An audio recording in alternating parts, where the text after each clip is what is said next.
Contact. That is our target.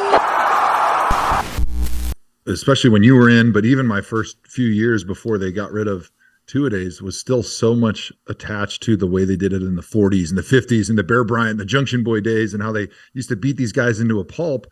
But I'm like, those linemen were like 220 pounds. They can withstand 3-hour practices beating their heads against each other because there's not as much mass. There's not as much force going into each other's bodies.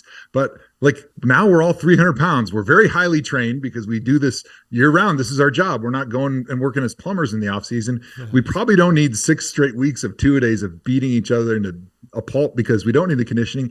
And we're so much bigger, faster, and stronger now that these hits are so much more decimating to our bodies and our joints. And all of a sudden, as they started backing off the amount of contact and they added more walkthrough and more mind type things in the training, now we see guys that are playing to their 40s and we're amazed like, oh, what's going on? How are these guys playing so long these days? I'm like, well, it's because you didn't murder them their first 10 years in the NFL with 6 hours of on the field hitting where you're doing 3-spot drill, then 9-on-7, and then you're doing inside run, then you're doing outside run, then you're doing 1-on-1 run block. I mean,